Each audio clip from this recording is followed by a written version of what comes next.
안녕하세요. 저는 시인 장수혁주입니다. 지난 시간 강연을 통해서 디지털 기반으로 하는 어떤 사회 변화가 책 읽기에 어떤 영향을 미쳤는지에 대한 이야기를 나눠봤습니다. 상당히 좀 우울한 소식인데 디지털이 활성화되면서 많은 사람들이 과거와 견져서 책을 현저하게 덜 읽기 시작했다는 이야기를 해드렸는데요. 그로 인해서 일어나는 나쁜 변화들에 대한 것들을 몇 가지 제가 짚어드렸습니다. 오늘은 책 읽기란 무엇인지, 그 책 읽기가 우리에게 일으키는 변화는 무엇인가, 그런 것들에 대한 것들을 중심으로 함께 얘기를 나누겠습니다. 많은 사람들이 책 읽기를 외부에 있는 텍스트의 지식과 정보를 자기의 뇌로 이동하는 것이라고 생각을 합니다. 아주 단순하게 책 읽는 행위를 이해하는데 사실은 책 읽기란 그렇게 단순하지가 않습니다. 책 읽기라는 것은 굉장히 복잡한 프로세스가 작동하는 일이라는 거죠. 어떤 책을 펴들고 읽을 때 우리 뇌에서는 그 책의 어떤 지식을 자기 것으로 소화하기 위해서 굉장히 복잡한 프로세스가 작동을 한다는 거죠. 동시적으로 작동하는데 그것은 텍스트의 해석과 분석, 비교, 그리고 유추, 그리고 주의력과 집중력, 이런 것들이 한꺼번에 작동되는 일입니다. 이를테면은 텔레비전을 보거나 영화 같은 영상 매체를 통해서도 지식과 정보를 받아들일 수 있다고 하는데 대단히 피동적이고 수동적인 입장에서 그걸 받아들입니다. 가만히 있어도 다 보여주거든요. 근데 책 읽기는 그렇게 피동적인 상태에서 그것들을 내 것으로 받아들일 수 없다는 거죠. 훨씬 더 능동적인 어떤 의지와 또 움직임이 필요하다는 겁니다.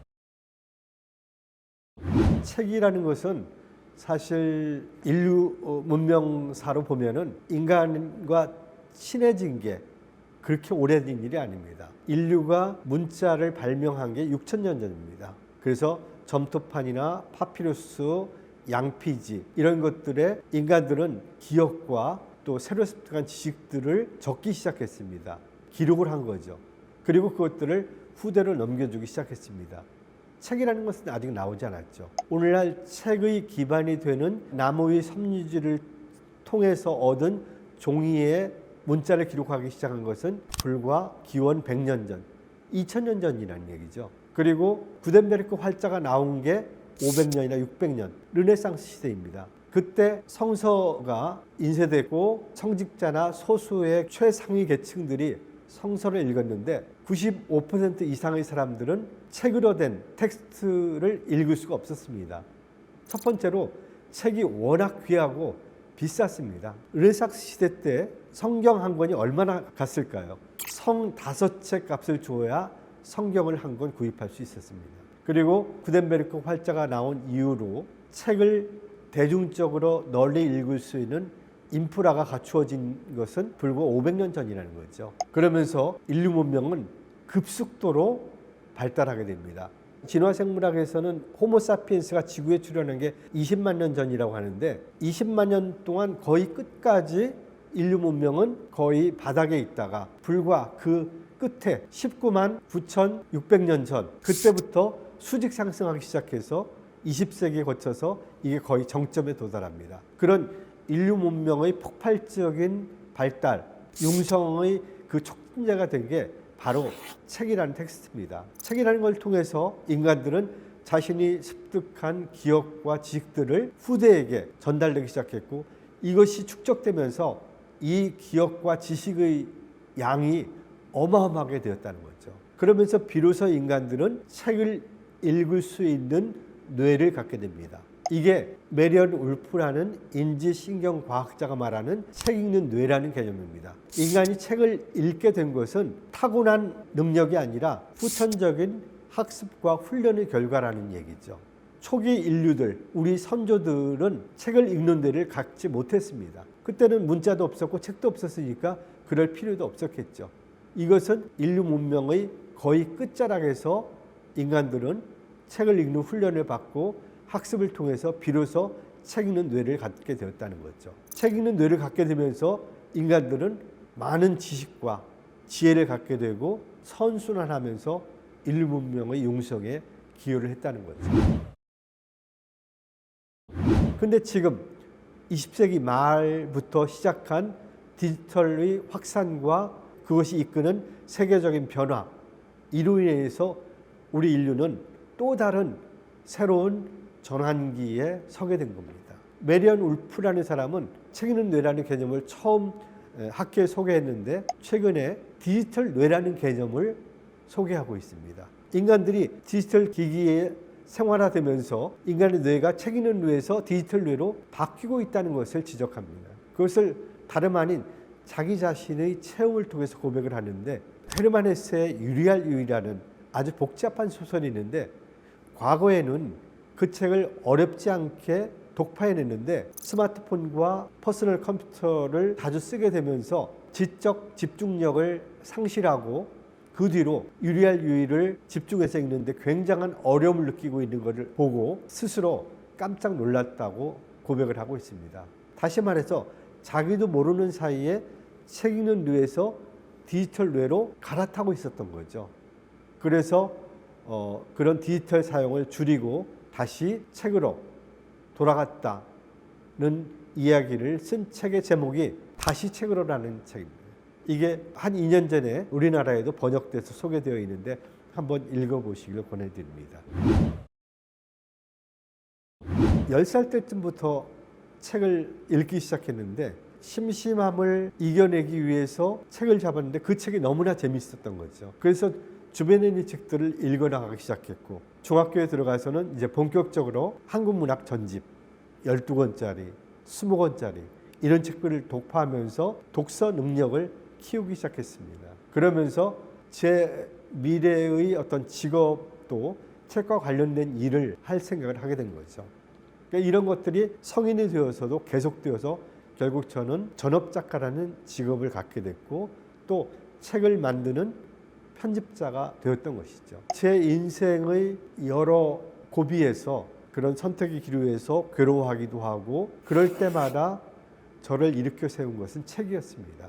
책이라는 것은 인류 전체의 문해력이나 지적 수준, 교양의 정도를 높이는데 극적인 기여를 한 매체입니다. 그렇기 때문에 우리는 학교 교육을 통해서 책을 읽는 훈련을 하게 되고 또 학습을 하게 되는 것이죠. 그런데 지금 20세기 끝에 탄생한 디지털이라는 새로운 문명이 등장하면서 그것이 우리의 뇌와 그리고 우리 전체를 장악하면서 새로운 인류, 이전에 없었던 인류와 다른 인류가 되는 전환과 변화의 시기를 맞고 있다는 거죠. 그러니까 많은 사람들은 그것을 긍정적으로 보지만은 또 어떤 학자들은 상당히 비관적으로 보기도 합니다. 그런 것들이 결국 인간의 지적 능력을 떨어뜨리는 데 기여하게 될 것이다. 실제로 그런 사례들이 많이 나오고 있습니다. 최근 어떤 보고서를 보니까 중고등학교 학생들이나 대학 저학년 학생들에게서 문해력의 어떤 저하를 심각하게 경고하는 그런 보고서를 제가 읽은 적이 있는데요. 소통이 안 된다는 거죠. 지적인 것을 받아들이고 자기 것으로 변환시키려는 능력이 떨어진다는 것이죠. 책 읽기가 우리 인간의 뇌를 스마트하게 만들었다면 디지털 뇌는 우리 뇌를 아주 게으르게 만들어 버린다는 거죠. 뇌가 하던 많은 것들을 디지털이 대행해 줌으로써 우리 뇌는 과거보다 덜 똑똑한 뇌로 바뀐다는 거죠. 어리석고 멍청한 뇌가 된다는 얘기입니다. 책이라는 매체가 굉장히 느리고 비효율적이고 비생산적으로 보이지만 그럼에도 불구하고 책을 읽어야 되는 이유는 바로 거기에 있는 겁니다. 책을 읽지 않으면 책을 읽기 위해서 우리 뇌가 새로 만들었던 책 읽는 뇌, 그 회로와 배선들이 사라진다는 것이죠. 원시 인류의 뇌로 다시 돌아간다는 겁니다. 그런데 그 원시 인류의 뇌에서 다시 스마트한 책 읽는 뇌로 변환시키는 일은 굉장히 어려운 일입니다. 거의 불가능해집니다. 바로 그런 것 때문에 많은 학자들이 책 읽기를 멀리하는 신인류의 쇠퇴에 대해서 우려하고 걱정하는 그런 보고서를 내고 있는 것이죠. 저는 지난 30년 동안 굉장히 많은 책들을 썼습니다. 젊었을 때는 상상할 수 없을 만큼의 지적 생산량을 보였다고 하는데 이것은 그동안 축적되었던 책 읽기의 결과라고 생각합니다. 책을 읽는다는 것은 외부에 있는 저를 둘러싸고 있는 세계 환경 속에 있는 그런 지식, 텍스트에 있는 그런 지식들을 제가 받아들이는 과정입니다. 그걸 인풋이라고 하겠죠. 그리고 책을 쓴다는 것은 그 인풋된 것을 밖으로 내보내는 일, 아웃풋입니다. 책에서 쓰는 그런 지식과 정보의 밀도, 그리고 책의 퀄리티는 바로 인풋의 양과 정비례합니다. 텍스트를 읽고 소화하면서 쌓은 그런 지식과 정보의 양이 적으면 책에 쓰는 지식과 정보의 양과 밀도, 그 다음에 질도 떨어진다는 것이죠. 저도 모르는 사이에 수십 년 동안 책 읽기에 몰입하는 과정을 통해서 제 뇌가 책을 쓰는 뇌로 바뀌었다는 것이죠. 책 읽는 뇌와 책 쓰는 뇌는 하나입니다. 책을 쓰는데 필요한 것은 지식과 정보, 거기에 더해서 어떤 창의력이 필요합니다. 지식을 자기 것으로 변형시킬 수 있는, 그것도 이전에 없던 방식으로 변형시키는 그런 독창성, 창의력이 필요한데 그 창의력은 대체로 몰입에 관한 책들을 보면은 우리 뇌가 어떤 한 가지 분야에 몰입했을 때 획기적인 그런 변화를 일으킨다는 거죠. 그런 몰입 과정 없이 우리는 결코 창의적인 뇌로 전환될 수가 없습니다. 특히 책을 쓰는 지적인 분야에서 활동하고 성공하려는 사람은 당연히 많은 책들을 읽어야 됩니다. 세계적으로 명성을 얻은 작가들을 보면 청소년기에 대체적으로 독서광들이 많았습니다. 책을 읽지 않고 작가가 될 수 있는 방법은 없다는 거죠. 책 읽기를 통해서 끊임없이 자기 뇌를 창의적인 뇌로 바꾸는 과정이 절대적으로 필요하다는 것이죠. 예를 들면은 제가 존경하는 다치바나 다카시라는 일본에서 지식의 거인으로 추앙받는 분이 있는데 책을 한 권 낼 때마다 일본 사회에 커다란 충격을 주고 변화를 일으키는 존경받는 지식인이었는데 한국에 처음 소개된 책이 나는 이런 책을 읽어왔다는 책인데 그 책을 읽고 정말 충격을 받았습니다. 어떤 분야의 새로운 책을 쓰기 위해서 관련된 분야의 책을 평균 500권 정도를 읽는다고 합니다. 굉장히 정제된 지식과 정보를 축적하는 과정을 거친다는 거죠. 그분이 평생 동안 읽고 모은 장소는 얼마나 될까요?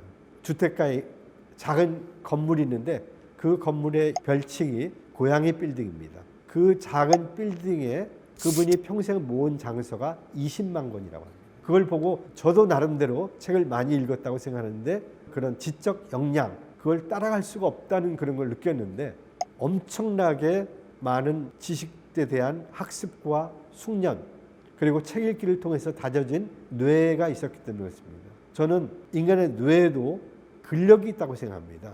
우리가 건강하려면 몸의 근력을 강화시켜야 되잖아요. 훈련을 통해서. 우리 뇌의 근육도 훈련을 시켜야 됩니다. 상황에 대한 판단과 분별력, 미래에 일어날 어떤 일에 대한 시뮬레이션 능력, 그리고 지식과 정보를 자기한테 필요한 것으로 취사 선택할 수 있는 편집력, 이런 능력들이 굉장히 필요한 사회로 진입을 하고 있는데 그런 능력들 대부분이 책 읽기를 통해서 습득할 수 있고 강화할 수 있다는 것이죠. 지금 우리가 디지털 사회의 중심으로 깊이 들어와 있지만 지금도 우리가 지식을 습득하고 받아들이고 자기 것으로 만드는 과정에서 책을 읽는 것이 아주 중요한 그런 가교 역할을 한다는 것이죠. 종이책의 시대는 끝났다? 이것은 거짓말입니다. 종이책의 시대는 앞으로도 상당 기간 계속될 것이고 인류의 지식 생활에 큰 영향을 미칠 것이라고 생각합니다. 여러분들도 책 읽기에 대한 훈련을 멈춰서는 안 된다고 생각합니다.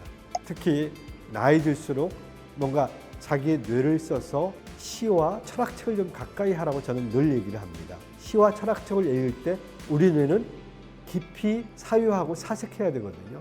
검색하는 대신에 사색하는 힘을 길러라라고 저는 말하고 싶습니다. 지금까지 제 강연을 들어주셔서 감사드립니다.